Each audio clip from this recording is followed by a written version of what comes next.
고 이해찬 전 총리의 추모 기간 동안 여야 모두 정쟁을 자제하는 분위기였지만 장례 일정이 마무리되면서 다시 여야 공방과 함께 당권을 둘러싼 내홍이 수면 위로 올라올 것으로 보입니다. 오늘 이 소식 관련해서 김진욱 전 더불어민주당 대변인, 정광재 전 국민의힘 대변인과 함께 이야기 나눠보겠습니다. 어서 오십시오. 네, 안녕하세요. 자, 여야 불문하고 추모 분위기가 좀 형성이 되면서 전국의 대립도 조금 잦아든 것으로 좀 보였습니다. 지금 눈에 띈 게 이제 장동혁 대표랑 정청래 대표 만나서 좋은 정치하자 이렇게 하는 장면도 보였고 여러 가지 이재명 대통령 부부도 참석해서 눈물을 보이기도 했습니다. 전반적인 이 장례에 대해서 좀 어떻게 바라보셨습니까? 이해찬 전 총리께서는 이제 평생 권위주의에 맞서서 민주화에 앞장서셨던 분이시고 또 저희 민주당을 대표해 오셨던 대표적인 정치인이십니다. 4번의 저희 민주정부를 만들어내는데 큰 주역의 역할을 하셨던 분이시라 오늘의 이 연결식이 매우 애석한 마음으로 다가오고 있고요. 예. 사실 좀 전에 자막에서도 민주주의에 큰 별이 지셨다 이렇게 쓰여 있었는데 저희 입장에서는 보내드리는 마음이 너무나 애석할 수밖에 없는 그런 자리였습니다. 앞으로도 고인께서 못다 이루신 꿈을 저희 민주당 그리고 이재명 대통령과 함께 그 고인의 바람을 끝까지 완수할 수 있도록 최소의 노력을 다하겠다 이런 말씀을 드리고 싶고 삼가 고인의 영면을 기원하겠습니다. 네, 전체적인 장례 과정을 좀 어떻게 바라보셨습니까? 엄혹한 군사 정권 시절에 민주화 운동을 했고요. 7선의 국회의원을 했습니다. 민주화 운동 당시에 여러 용기를 냈겠죠. 그런 용기 덕분에 민주화를 앞당겼다는 측면에서 우리 국민 모두 일정 정도 빚을 졌다 이렇게 평가합니다. 또 민주당으로서는 4명의 민주당 출신 대통령을 만드는 과정에서 이해찬 전 대표가 지대한 영향을 줬거든요. 그래서 민주 진영 내에서는 상당한 상실감이 있을 거라고 생각합니다. 예. 다만 모든 사람이 그렇지만 공과라는 게 있죠. 민주화의 공헌한 부분은 인정하고 있지만 이 진영 정치를 강화시키는데 일정 정도 기여했다. 이런 평가도 있기 때문에 그런 부분은 좀 아쉬움으로 남지만 그럼에도 불구하고 고단한 삶을 마감한 이 전 대표에 대해서 고인의 명복을 빕니다. 알겠습니다. 자, 이제 분위기에 대해서 조금 이야기를 해보도록 하겠습니다. 다양한 정책 전국의 인사들이 다녀갔는데 눈에 띄었던 장면은 여야 대표가 만났던 장면입니다. 당시 화면 보고 오시죠. 옛날에 보니까 이틀에 2kg씩 단식 기간만큼 밥을 먹으면 안 돼요. 병원에 그게 있어야 되는 거지. 통원치료 하다가도 나오겠다고 고집을 부르게 목부터. 네, 단식에 대한 주제를 좀 이렇게 따뜻하게 이야기를 주고받은 것으로 보입니다. 이 연장선으로 좀 대립과 갈등이 좀 잦아들면서 2월에는 협치 정국이 나타났으면 좋겠는데 좀 어떻게 전망하십니까? 그랬으면 좋겠다 이런 기대감을 좀 갖게 합니다. 이해찬 전 총리께서 마지막으로 하신 역할이 어찌 보면 통합의 길을 만들어 주셨구나라는 또 생각을 하게 됩니다. 작년 8월 양당의 대표가 서로 악수도 하지 않고 출발했던 이 대표 체제였는데 고인의 빈소에서 서로 악수하고 마주 앉아서 대화를 나누는 이런 모습들을 아마 국민들께서는 그동안 기다려 오셨던 모습이 아닐까라는 생각이 좀 들고요.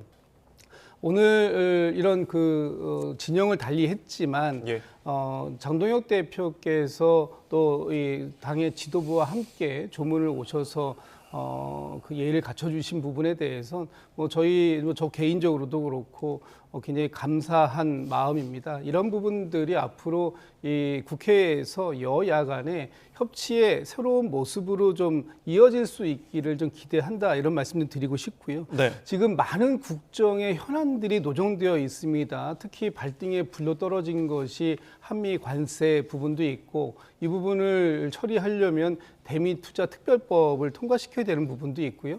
또 다음 달에 설이 돌아오는데 지금 민생 부분들이 상당히 어려운 부분들이 있습니다. 이런 부분들에 대해서 국회에서 여야가 합심해서 국민들의 더 나은 삶을 위해서 더 좋은 정치를 보여주자라고 지금 약속들을 하신 것이기 때문에 네. 이런 부분들이 양당의 협치의 모습으로 좀 나타날 수 있기를 좀 기대해 보겠습니다. 네, 협치에 대한 기대감을 보여주셨는데 일단은 그래서 당장 급해 보이는 현안이 언급하신 것처럼 대미투자 특별법입니다. 지금 관세 인상에 대해서 트럼프 대통령이 언급을 했기 때문에 이 부분을 지금 막아야 하는 입장이고 김정관 산업부 장관이 다녀왔는데 뭐 빈손으로 귀국했다라는 평이 있는 것 같아요. 좀 이 부분 어떻게 보십니까? 일단 그 국민들이 기대하는 협치와 지금의 정치 현실은 많은 괴리가 있는 것 같습니다. 사실 장동혁 대표가 지난 8일간의 목숨을 건 단식을 했던 이유가 두 가지였잖아요. 통일교 특검과 공천원금 특검을 민주당이 전향적으로 받아들여 달라 이건데 실제로 단식 전과 후가 하나도 변한 게 없습니다. 통일교 특검은 민주당이 받겠다라고 약속은 했었지만 그 이후에 협의가 이루어지지 않고 있고요. 예. 특히 공천원금 특검 같은 경우에는 민주당이 절대 받아들이려고 하지 않는 것 같아요. 근데 오히려 이런 민주당의 태도가 무언가 민주당 공천 과정에서 문제가 있었다라는 국민적 의혹을 확산시키고 있다고 생각합니다. 예. 또 2월부터는 전체적으로 이제 120일여일밖에 남지 않은 지방선거 전국으로 갈 수밖에 없기 때문에 그 여야의 갈등이 쉽게 봉합될 수 있을 것 같지는 않습니다. 네. 이 관세협정과 관련해서는요, 국민의힘은 처음부터 이것이 국회 비준 대상이라고 주장해 왔던 겁니다. 국회 비준을 주장한 것은 협상 과정에서 어떤 이 과정에 있었던 건지 이것에 대해서 국회에 와서 제대로 설명을 하고 국민들께 설명해 달라는 것이었는데 예. 그러지 않고 이걸 특별법으로 통과시킨다고 해요. 그런데 특별법과 관련해서도 지금까지 적극적으로 나섰던 적이 없습니다. 민주당이 본인들이 원하던 쟁점 법안, 정쟁성 법안에 대해서는 일사천리로 통과시키고 그렇지 않은 법에 대해서는 국회에서 이런 방구 얘기도 없다. 갑자기 트럼프 미국 대통령이 문제를 삼으니까 국민의힘의 문제를 돌리려고 하는 듯한 태도 이것부터 바뀌어야 한다고 생각합니다. 예. 그러니까 지금 민주당이 주도를 해서 해결하지 않았느냐라는 이제 주장이신 것 같은데 어떻게 보십니까? 글쎄요, 좀 저는 좀 이 부분에는 좀 냉정하게 좀 판단을 좀 해봐야 될 것 같습니다. 작년 10월 말에 이제 그 한미 정상회담이 있었고요. 거기에서 이제 MOU가 있었지 않습니까? 네. 그리고 나서 11월 26일에 이 대미 투자 특별법이 국회에 이제 그 상정이 됐습니다. 이제 제출이 됐는데 그 이후에 11월 달을 12월 달은 사실은 예상 정국이기 때문에 다른 어떤 이 법안에 대한 심의가 이루어지기가 좀 상당히 좀 어려운 측면이 있었고 또 1월 달에는 이 지금 대미 투자와 관련된 부분을 다루는 이 상임위가 기재위입니다. 예. 그 기재위에서 뭐 국민 여러분들께서 아시는 것처럼 이해운 의원에 대한 후보자에 대한 인사청문회를 진행하는 과정들이 있었기 때문에 사실상의 실질적인 이 법안을 심의하는 절차에 들어가지 못했던 것인데 네. 그 사이에 이제 트럼프 대통령의 어떤 SNS를 통한 압박이 있었고 이 부분에 대해서 지금 한미가 이견을 노정하고 있다 이렇게 지금 얘기가 나온 거예요. 그렇다면 지금 국민의힘에서 자꾸 이 부분에 대해서 여전히 비준을 말씀을 주시는데 다른 나라에서도 MOU를 체결한 부분에 대해서 비준에 이르기까지 한 부분이 없고 그 비준이 우리 스스로 우리 발목에 아주 무거운 족쇄를 채우는 것과 같은 그런 역할을 할 게 분명해 보임에도 불구하고 네. 여전히 여전히 비준만을 좀 고집하고 있다라고 한다라는 건 좀 잘못된 게 아닌가라는 생각이 들고요. 지금 대미 투자 특별법에 대해서 이제 본격적으로 내주부터 심의가 이루어지고 2월 안에 이 부분에 대해서 통과가 이루어지지 않는다면 아마 지금 트럼프 대통령이 공언한 것처럼 15%의 관세율이 다시 25%로 올라가게 될 겁니다. 그렇게 됐을 때 가져올 이 국민적 피해를 국민의힘에서 다 감당을 하실 건가? 그렇지 않다라면 지금 정부가 노력하고 있는 부분에 있어서 네. 함께 협력해 주시는 모습을 좀 보여주실 때가 되었다. 그렇게 말씀드리고 싶습니다. 알겠습니다. 예, 특별법과 관련된 이야기들을 조금 해봤습니다. 자, 저희 이제 부동산 이야기를 좀 해보겠는데 지난 목요일에 나온 이제 129 부동산 대책에 대한 공방이 좀 뜨거운 상황에서 이재명 대통령이 SNS에 글을 올렸습니다. 그러니까 이 망국적 부동산의 정상화가 불가능할 것 같은가? 그러니까 표 계산하지 않고 국민을 믿으면서 비난을 감수하며 될 일이라고 했습니다. 어떤 부동산 안정화에 대한 의지를 넘어서 좀 자신감도 좀 보이는 듯한데요. 대통령께서 이 SNS를 통해서 부동산과 관련된 그 자신감이라기보다는 강력한 의지를 표명해 주셨다. 저는 그렇게 봅니다. 예. 그동안 역대 정부에서 이 부동산 정책은 사실은 뜨거운 감자와 같아서 잘 손을 댈 수가 없었던 부분이 있었고, 그리고 이런 지방선거라든지 총선이라든지 큰 전국 단위의 선거가 있기 직전에는 사실상 웬만하면은 손대지 않고 봉합하는 수순으로 넘어가는 것이 일반적인 사례였다. 그런데 지금 대통령께서 좀 전에 말씀하셨지 않습니까? 표 계산하지 않고 본인이 적극적으로 이 부분을 챙기겠다, 이런 말씀을 주신 거예요. 역대 우리 이재명 대통령께서 어떤 말씀들을 주셨을 때 사람들이 많이 안 믿었습니다. 예를 들면 경기도지사 시절에 계곡을 정비하겠다, 또는 대통령이 되시면서 우리 코스피를 5,000시대를 만들어 보겠다라고 얘기했을 때 예. 다들 안 믿었습니다. 그런데 안 믿는 정도에서 그치지 않고 국민의힘 같은 경우에는 아주 조롱도 엄청 많이 하셨죠. 코스피 5,000 가당키나 한 얘기냐?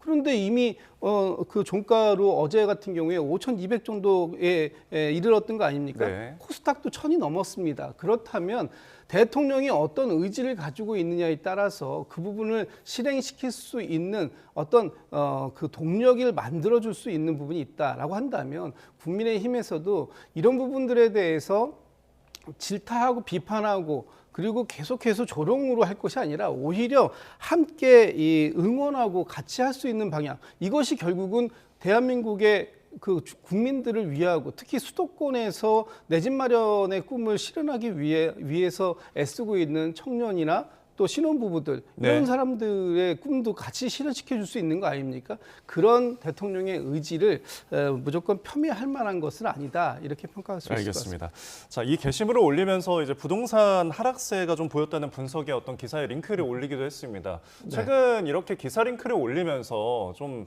잦은 어떤 업로드를 보인 것 같은데, 오늘 이제 오전에만 해도 3차례를 올렸거든요. 이런 SNS 소통에 대해서 좀 어떻게 보십니까?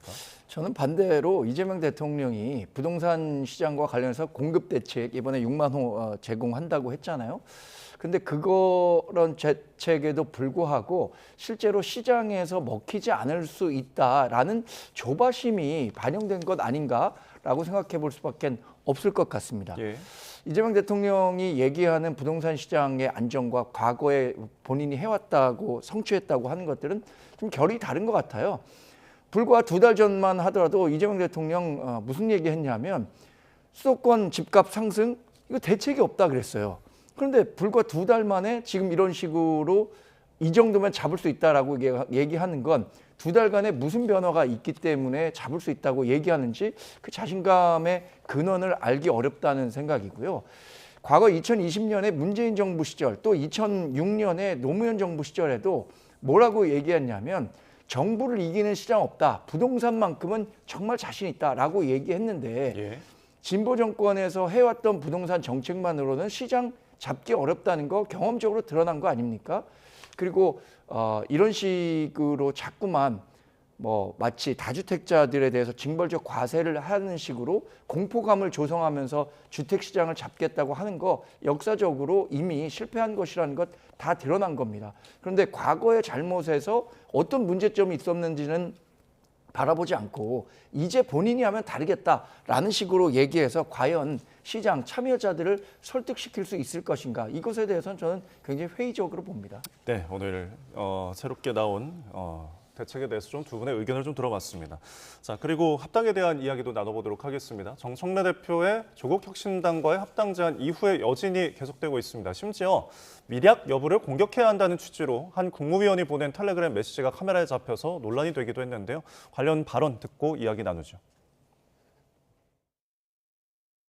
민생이 처리되는 국회 본회의장에서 적절치 않은 모습이 보여진 것에 대해서 죄송하게 생각하고, 정청래 대표의 발표는 합당 선언, 합당 완료가 아니라 합당의 제안이며 시작에 불과합니다. 합당은 당 대표와 지도부가 결정하는 것이 아니라 당의 주인인 당원이 하는 것입니다. 더불어민주당과 조국혁신당이 추진하는 합당 논의가 점입 가경입니다. 국민의 삶을 논해야 할 국회 본회의장이 언제부터 정치적 미략을 확인하고 타격 소재를 발굴하는 작전본부가 되었습니까? 지분을 놓고 쟁탈전을 벌이는 모습은 국민을 기만하는 처사이며 지방선거용 이합집산에 불과합니다. 네, 민주당 의원과 국무위원이 연락은 할 수 있지만 지금 당의 어떤 합당, 이런 당 현안에 대해서 미략, 나눠먹기 이런 단어를 쓰면서 좀 연락을 했던 게 논란이 되는 것 같습니다. 어떻게 보십니까? 좀 전에 박수현 수석 대변인께서 이런 부분들에 대해서 죄송하게 생각한다 이렇게 말씀하신 것처럼 국무위원이 당무에 개입하는 것처럼 비출 수 있는 그런 문자를 주고받은 부분은 뭐 그렇게 좋은 모습은 아니었다고 봅니다. 다만 지금 당에서 이 통합에 대한 합당에 대한 논의가 이제 막 시작되는 단계이기 때문에 이런 단계에서 과도하게 오해를 살 만한 발언들이 나오는 것은 좀 경계해야 할 부분은 분명히 있어 보입니다. 네. 지금 정청래 대표와 조국 대표가 짧은 시간 동안 만나서 이제부터 합당에 대해서 각 당의 의견을 수렴해보자라는 취지에 대해서 합당을 제안한 것이고요. 그 부분에 대해서 지금 이제 뭐 이번 주 동안 애도 기간이었기 때문에 저희가 논의는 좀 자제하고 있습니다만 다음 주부터 아마 전국 단위에서 전 당원들의 토론이 활발하게 이루어질 것이고요. 그 토론의 결과를 그 전당원 투표를 통해서 묻고 이것들이 그 저희들이 원하는 방향의 합당 방식이 된다면 그래서 합당으로 이어지게 될지 여부는 당원들께서 최종적으로 결정하실 것이다. 그리고 난 이후에 과연 합당을 하는 과정 속에서 당명을 어떻게 할 것인가 아니면 당의 서로 지분이나 이런 부분들을 어떻게 할 것이냐 하는 부분들에 대한 구체적인 논의가 있을 수는 있겠습니다만 지금 그 단위까지 나아가지도 않은 상황 속에서 마치 어떤 미략이 있었다던가 아니면 또 양측이 서로 어느 정도의 주고받는 부분들이 있는 것처럼 이렇게 호도될 수 있고 오해받을 수 있는 그런 부분들에 대해서는 좀 그 조심할 필요는 있겠다 이런 생각이 듭니다. 네, 지금 황운하 조국혁신당 의원 같은 경우에는 조국 공동대표를 이제 이야기를 해서 이 부분도 좀 논란이 됐는데 뭐 바로 조국 대표는 경고 메시지를 저렇게 보내기도 했습니다. 박지원 의원 같은 경우에는 말 조심해야 된다 뭐 이런 언급도 나오고 있는데 지금 민주당과 조국혁신당의 합당 논의를 두고 여러 말이 지금 나오고 있는 이 상황 좀 어떻게 보십니까? 일단 두 당의 합당 과정에서 저는 가장 큰 변수는 역시 민주당 당원들이 어떻게 평가하느냐 이거에 달려 있다고 봅니다. 조국혁신당은 사실 조국 대표의 개인적 당 성격이 강하기 때문에 합당과 관련해서 조국혁신당의 조국 대표가 일정 정도 방향성을 제시한다면 조국혁신당은 하나의 방침으로 갈 수 있을 것 같아요. 그런데 지금 이 한 국무위원과 한 민주당 소속 의원 간의 문자 메시지를 보면 민주당에서는 보이지 않는 갈등이 갈수록 나올 수밖에 없는 거 아닌가라는 생각을 지울 수가 없습니다. 타격 소재라고 했잖아요. 누구를 타격하겠다는 겁니까? 문맥상으로 보면 이른바 반청 의원과 반청 국무위원이 정청래 민주당 대표가 조국혁신당과의 합당 과정을 일방적으로 제안했기 때문에 그 사이에서 미략이 있었던 것이고 뭐 지분 나눠먹기가 있다는 것이니까 이것을 집중적으로 공략해야 한다라는 의미를 담고 있는 거잖아요. 이런 관점에서 본다면 이 절차와 시기와 관련해서는 분명히 목소리를 내는 이른바 반청 의원들이 있는 것이고 하루라도 빨리 이 합당을 마무리 지어야 한다는 친청계 의견들이 있는데 지금의 의견만 놓고 본다면 합당과 관련해서 당위성은 인정하고 있지만 그 시기와 절차는 분명한 문제가 있다. 이 부분에 대해서 정청래 민주당 대표에게 책임을 물어야겠다라는 의견들이 비등하고 있는 걸 보면 앞으로 당내 의견이 어떻게 민주당에서 조정되느냐에 따라서 두 당의 합당 논의가 빨리 갈 수도 아니면 오히려 정청래 민주당 대표의 리더십이 상당한 시험대에 오르는 예. 그런 변수가 될 수도 있겠다라는 예상을 해봅니다. 네. 저희가 앞서서 녹취를 들어봤지만 박수현 수석 대변인이 이제 이 합당은 당의 주인인 당원이 하는 것이다라고 이야기를 했는데 이런 가운데서 좀 여론조사 결과가 있어서 이 부분을 좀 보도록 하겠습니다. 일반적인 여론 같은 경우에는 이 민주당과 조국혁신당의 합당에 대해서 좋지 않게 보는 부정적인 시각이 많은데 지지층에서는 긍정적으로 보는 시각이 우세합니다. 이거는 좀 어떻게 해석할 수 있을까요? 그래서 아직 일반 국민들께서는 왜 두 당이 합쳐야 되는 것인가 하는 부분에 대한 명분적 이유를 잘 못 찾으신 그런 부분들 때문에 좀 부정평가가 높게 나온 게 아닌가라는 생각이 드는데 저희 민주당 지지층 같은 경우에는 지금 48대 30으로 합쳐야 된다, 합당이 좋게 본다 이런 지금 이제 그 여론이 나오고 있는 거는 예. 저희가 이제 뿌리도 좀 같이 민주진영에서 시작이 됐다고 보고요. 특히 이번에 두 당이 왜 합쳐야 되는 것인가 했을 때 지금 이재명 정부의 성공을 위해서 두 당이 함께 노력하고 있는 부분이 있고요. 또 한 가지는 지방선거가 이제 목전으로 오고 있는데 더 크게 뭉쳐서 더 크게 승리하자. 그러기 위해서는 지금이 합당의 적기다라고 판단하시는 당원들이 상당히 늘고 있다 이렇게 보여집니다. 예. 저희 당원 당규상에 보면 이 합당의 절차가 이렇게 규정이 되어 있습니다. 제일 첫 번째 단계가 당원들이 자유롭게 토론하는 것이 우선적으로 필요하고요. 그 토론은 후에 전당원 투표를 통해서 이 부분을 계속해서 진행해 나갈 것인가 하지 않을 것인가를 결정하게 됩니다. 네. 아까 박수현 수석 대변인께서도 그 당의 주인인 당원들이 결정하시게 될 것이다라고 하는 부분이 이 당원 당규에서의 이 부분을 말씀드린 거다 이런 말씀 좀 다시 한번 드리겠습니다. 네, 알겠습니다. 지금 합당에 대해서 김민석 국무총리 같은 경우에는 시기와 방법이 적절하지 않았다 이런 생각을 밝히기도 했습니다. 지금 당대표 출마설이 지금 나오는 상황에서 이렇게 당 현안에 대해서 또 입장을 밝혔는데 이를 두고서 또 차기 당권 경쟁에 서막이 오르는 게 아니냐, 뭐 명청대전 아니냐 이런 해석도 나오고 있는 것 같습니다. 김민석 국무총리가 생각보다 빠르게 다음번 민주당 당대표 선거에 나서겠다는 생각을 밝힌 것 같아요. 사실 지금 국무총리를 맡고 있기 때문에 이런 이야기를 하는 것조차도 적절하지는 않다고 생각하는데 어쨌든 다음번 당대표 선거엔 본인이 직접 후보로 뛰겠다라는 의지를 읽을 수 있었다고 봅니다. 그런 것들을 보면 이제 앞으로의 민주당의 권력 관계가 어떻게 될 것인가 굉장히 흥미롭게 지켜볼 수밖에 없는 거죠. 이재명 대통령이라는 일극 체제가 있었는데 대통령이 되면서 민주당 내에서는 일종의 권력 공백이 생긴 거잖아요. 근데 권력이라는 게 그렇습니다. 한치도 공백을 허용하지 않는데 그 공백을 누가 채울 것인가를 놓고 경쟁하게 되겠죠.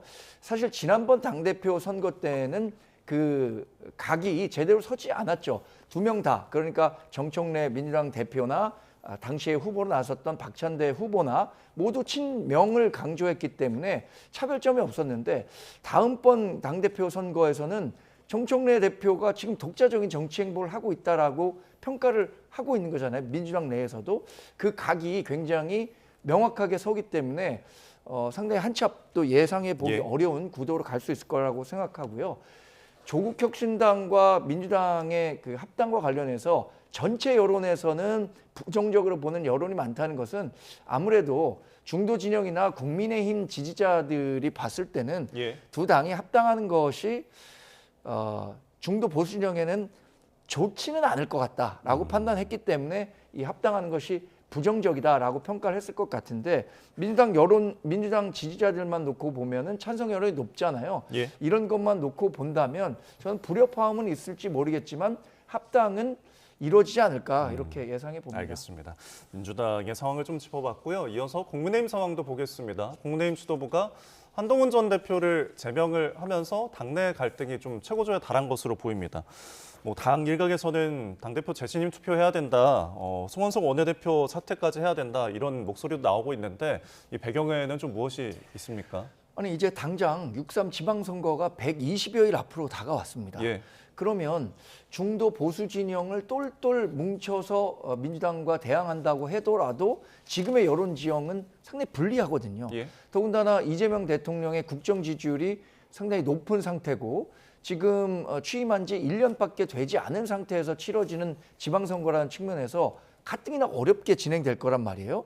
그런데 뭐 그 퍼센테이지가 얼마나 될지는 모르겠습니다만 그 일부를 차지하고 있는 한동훈 전 대표를 배제하고 지방선거를 치른다는 것이 과연 전략적으로 올바른 방향이냐, 이 부분에 대해서 강하게 문제 제기를 하고 있다고 생각합니다. 그러니까 그동안 침묵했었던 오세훈 서울시장도 제명 조치가 나오자마자 장동혁 대표의 사퇴를 요구할 정도로 강력하게 문제 제기를 하고 있는 것이라고 봅니다. 예.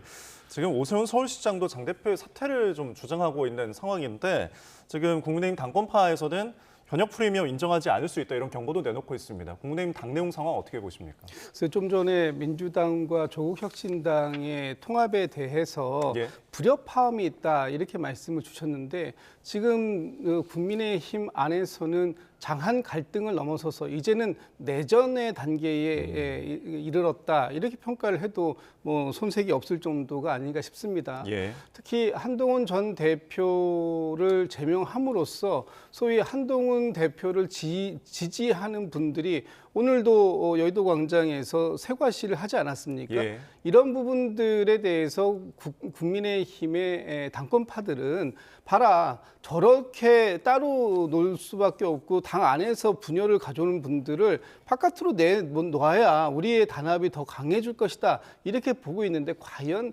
그것이 올바른 수인가라는 부분에 대해서는 판단을 하기가 저는 좀 부정적으로 판단할 수밖에 없다라는 생각이 들고요. 예. 오세훈 서울시장에 대해서도 기득권을 인정하지 않겠다. 그렇다면 오세훈 시장만큼의 경쟁력을 가지고 있는 사람을 찾아낼 수 있는 것인가? 또는 오세훈 시장마저도 그렇다면 이제는 바깥으로 밀어낸다고 한다면 이 장동혁 1인 체제를 더욱 강화시키는 것 말고 예. 과연 어떠한 목적이 있는 것인가라고 보여지는데 이런 방식으로 갔을 때 과연 6.3 지방선거에서 국민의힘이 좋은 성적을 거둘 수 있을 것인가 하는 부분에 대해서는 저는 상당히 부정적이고 회의적이다 이런 말씀을 드리고 싶습니다. 예. 언급하신 것처럼 한동훈 전 대표가 제명된 다음에 주말에 저희가 뉴스로도 다뤄드렸지만은 장외 집회 지금 지지자들 모여가지고 철회 촉구를 하고 있습니다. 다음 달에는 토크 콘서트도 예정돼 있는 상황에서 이 장외 세력 결집이 좀 어떤 영향을 줄 거라고 보십니까?